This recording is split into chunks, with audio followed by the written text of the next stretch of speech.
Has SHTF been canceled? Hey everybody, this is Michael with Asymmetrical Preparedness. Talking about everything going on. The results of yesterday, which I'm filming this today. I'm filming this yesterday, so I don't know the results yet. But say this red wave that everybody's talking about happens. Is that our saving grace? Is SHTF postponed? Is it put off? Is it not going to happen now? No, it's not. The events of yesterday and preceding forward do not change anything. We're still headed for a major collapse.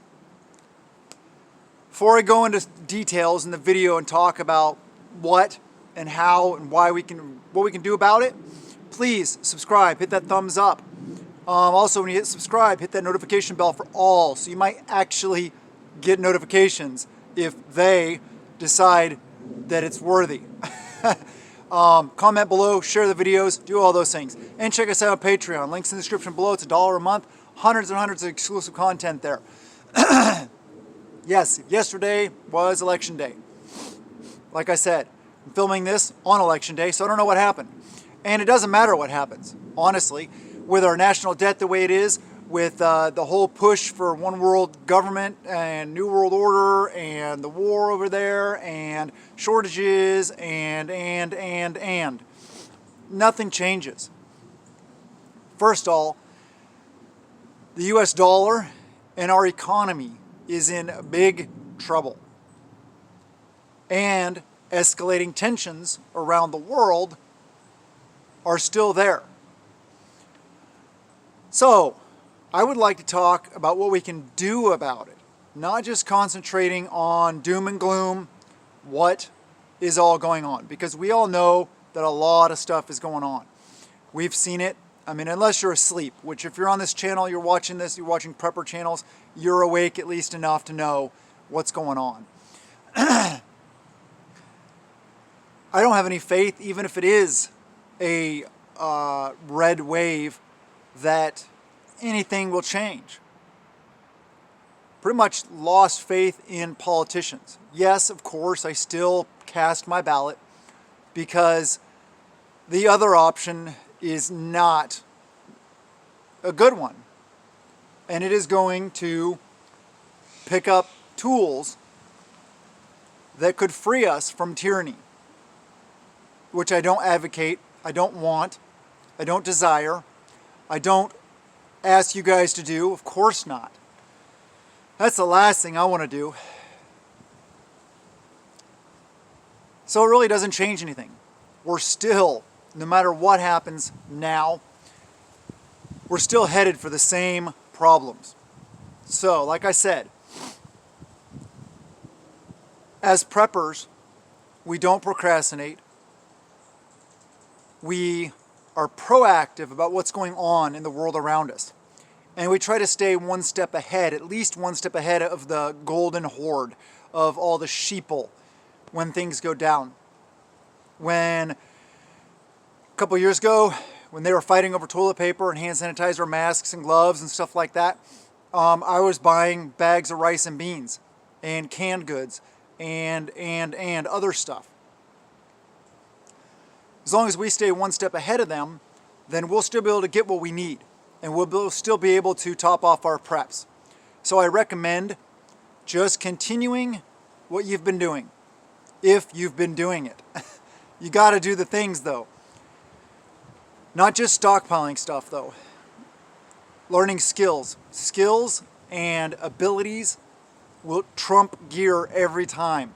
Just like in a tactical environment. I'll take one Spec Ops, former Spec Ops, active duty Spec Ops, whatever guy, with, I don't know, an old bolt gun, a Mosin Nagant, something like that, over 10 wannabe tactical cool dudes with all the Gucci gear that don't know how to use it.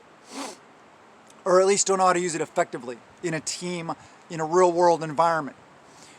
This is an important thing to get across. We have to be using our gear, we have to be getting out there, we have to be pushing it to its limits, pushing ourselves to the limits. Fitness is something, you know, I guess I haven't talked about that much lately, but fitness is key. Fitness will allow you to function at a higher level under demanding stressors and or demanding situations. Being able to think quickly and effectively and dynamically also will get you through it. These are the things we need to keep on doing. We need to keep on stockpiling. We need to keep on learning new things. We need to keep on training. But big time, big time, big time. Tribe. I get questions still. What is tribe?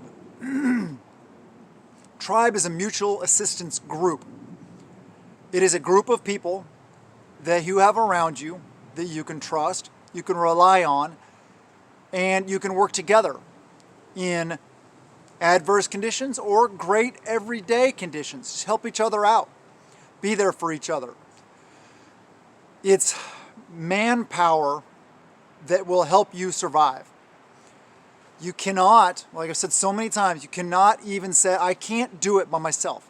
I can't, you can't, nobody can set secure, even one thing, security, effectively by themselves. Because security can't be a single point thing. Can't be one person sitting out wherever, no matter what your area looks like, no matter how you live or where you live, one person cannot set proper security. I don't even care if it's in an apartment. You say, oh, I could sit in the middle of the apartment, I could see the front door, and I could see the fire escape, ladder down the outside. Yeah, but you can't stay awake for 24 hours a day, 365 days a year, either. You need manpower. And then not only to speak of that, but you got to cook, you got to clean, you got to hygiene, you got to sleep, all these things. Tribe is so important, especially nowadays. If you live in a high population dense area, maybe when you're watching this video, maybe the rioting and looting and burning has already started. I hope it hasn't. I hope that things just kind of go along. But the way they've been going is we're headed for big trouble. So I don't even know. I'm sure a lot of you guys in the same boat. Let me check the time. I don't want to make it too long because upload speeds. No, it's not to make sure I get to the monetization mark. I don't want to drown on forever and then not get my video uploaded in time. I have rural high-speed internet that sucks. It's horrible. It takes forever to upload videos. So no, it doesn't have to do with that. But I do try to reach that mark, just because if it's not to the mark, to the 10-minute mark at least, then you don't get the exposure. They don't show it to people as much. So I don't reach as many people, so I can't help empower as many people as I can if it is fully monetized. I know there's haters out there everywhere. You just do it for the money. Right. If you even knew how much I made. Yeah, you'd laugh at that also. Anyway, stay strong. Make sure that you are doing the things you can do. There's some things, some tips and hints that you might want to do now or start thinking about soon. Vehicles. A lot of people put off winter is coming. It was 32 degrees here this morning, which is pretty cold for November 8th in Western Washington. I have a big feeling that this winter is going to be very cold, and I seriously doubt that our grid is going to stay up the whole time. Even if it's just the drain on it, the usage of it, overloading it, or if it's that Chinese thing in orbit, EMP potentially. I don't know. I just really have a feeling it's not going to be up. So getting your vehicles in order is important. Why? What does that have to do with grid? EMP, they won't work anyway. Well, they might still work. And like I said, it might not be an EMP. It may just be the overloading of the grid causing it to go down, or storms or severe weather, whatever it may be. Your vehicles, you can get in them, run them, stay warm. You can also move yourself to another location, say somebody else's house that maybe still have power or stuff like that. So make sure your vehicles are in order for winter. Also your house, any of your campers, your trailers, stuff like that. Make sure they're winterized. But I wouldn't winterize them as far as a lot of people, like they fill up all the tanks with, whatever, or they put chemicals in it, stuff like that. I'd get your stuff ready to go now, because you don't know when you're going to have to get out of there. If the situation turns, you want to be ready to go at a moment's notice, kind of like the whole Minuteman thing. We all need to be as ready to get out as quick as possible. It's a big task. I know it's one of those things I dread, because I know that I can't get anywhere near enough stuff that I would like to take with me. So do that. Continue working on skills.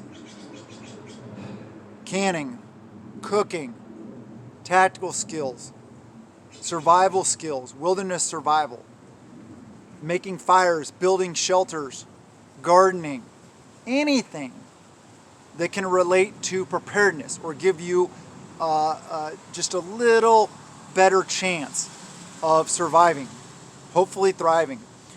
Make sure I'm not going too long. Okay, I'm over the mark, but I'm not done yet.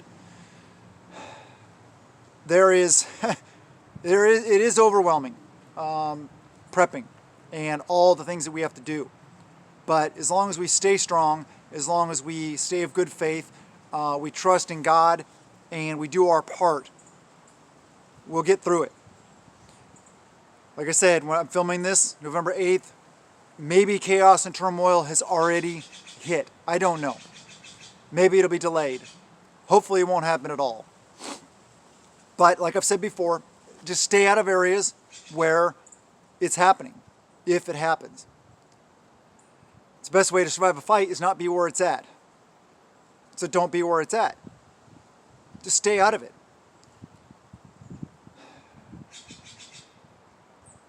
I would, if you have an opportunity, if it looks like things are going south, especially based on the events of last night, what happened around the country, I would go out and stock up a couple extra things. I am personally planning on just kind of staying put over the next week or so, going as few places as I can and staying as close to home as possible, just in case. And I recommend you guys do the same thing. Anyway, like I said, I could drown on forever, but I can't make the video too long, so there's a lot to talk about it, but I got videos probably tomorrow and the next day, unless it all hits and everything falls apart. I love you guys. Have a wonderful day, and blessings to you and yours.